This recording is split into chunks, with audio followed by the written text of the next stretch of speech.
Hi everyone, my name's Celery. Thanks for joining me. Today I'm going to be reviewing Wish World, which is episode 7 of season 2/series 15 of Doctor Who. So I was quite optimistic going into this episode. Generally, I found that the first part of the two-parter finales of Doctor Who tend to be pretty good, or at least better than the final episode themselves. For example, I thought that Ascension of the Cybermen in Series 12 was better than The Timeless Children, and I thought that, for example, Heaven Sent was better than Hell Bent back in Series 9. So the opening scene of this episode I felt really lent into the whole fairy tale fantasy vibe, with the Rani turning that poor woodsman and his wife and kids into animals or flower petals, and the whole seventh son of the seventh son thing. But of course, the main world that we saw in this episode was this horrible cross between Pleasantville and 1984, as in the novel by George Orwell. And we soon learned that this world has essentially been created by Conrad, as in Conrad Clark, who was the antagonist in, I believe it was episode 4. And it gives us like a very interesting glimpse into Conrad's psyche. Like, we knew that he was a horrible person, but this just sort of solidifies things. For example, in this world, women are kind of subservient to men. They basically have to stay home and mind the kids. Not that there's anything wrong with that, but it's clear that in this world there are rules or laws, such as when they get married they have to give up their job. Similarly, being gay or being queer is clearly frowned upon. People with disabilities don't receive any support or assistance, and they're basically reduced to living in shanty towns and reduced to begging on the streets. Conrad is depicted as some benevolent ruler.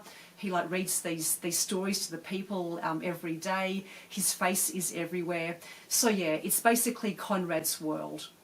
Incidentally, I thought it was interesting that the book that Conrad was reading the Doctor Who story from was the cover and the font was very similar to the Harry Potter books, and I did wonder if that was Russell T Davies' way of having a bit of a sly dig at J.K. Rowling.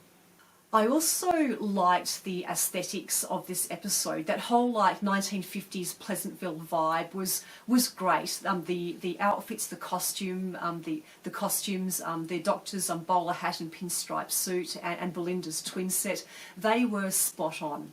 And I also thought that the background music too really nailed it.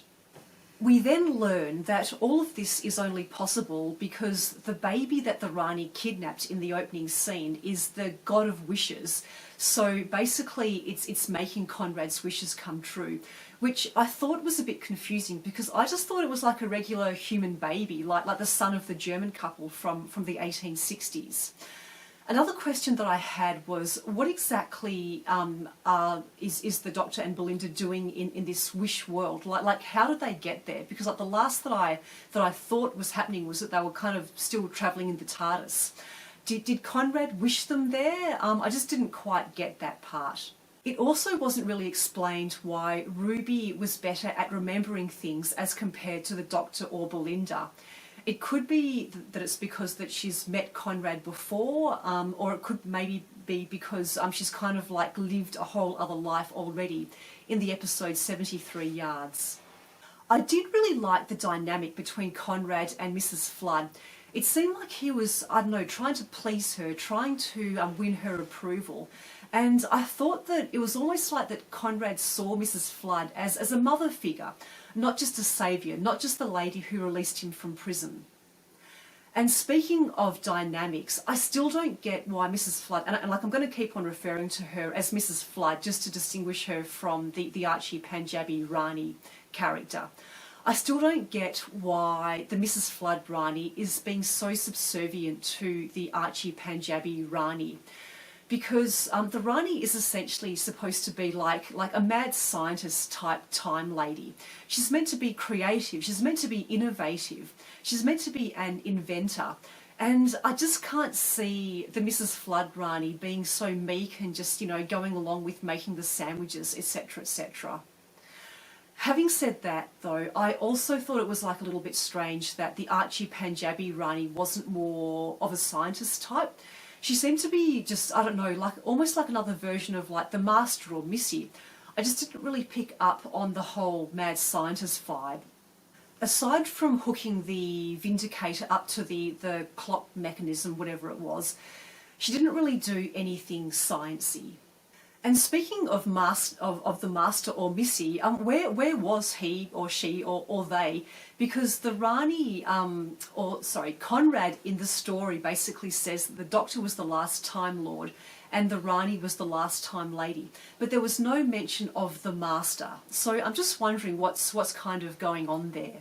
We then get the big reveal that all of this is just a ploy by the Rani to, I guess, harness the Doctor's doubts, to shred the fabric of their universe, to try and find Omega somehow, Omega being the first Time Lord. And it wasn't really explained clearly why the Rani wanted so badly to find Omega. It's also clear from this episode that the Rani doesn't know about the whole timeless children and the Doctor's origins, because it sounds like she still believes that the first Time Lord was Omega rather than the Doctor. I also wasn't a huge fan of how all of the Doctor's previous faces were briefly touched upon when he is remembering. I just feel that flashing back to the previous Doctor's faces has kind of been a little bit overdone at this point. It's getting a little bit old and, just overused. So I was a little bit disappointed to see it in this episode. Having said that, though, I really thought the Doctor was great in this episode. It was this was clearly like a kind of like a Doctor in distress type episode.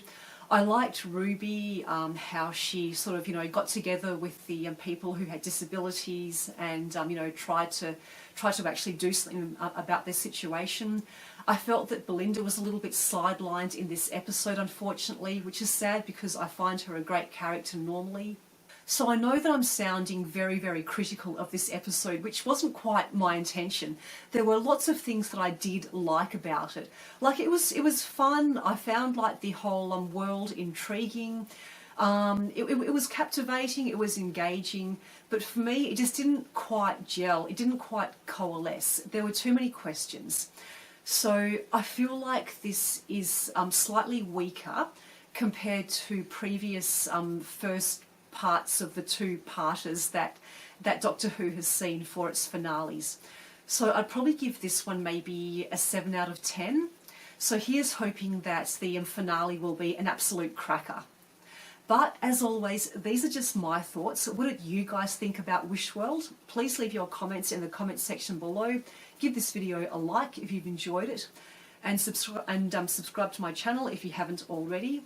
And I will see everybody next week. So until then, take care. This is Purple Celery over and out.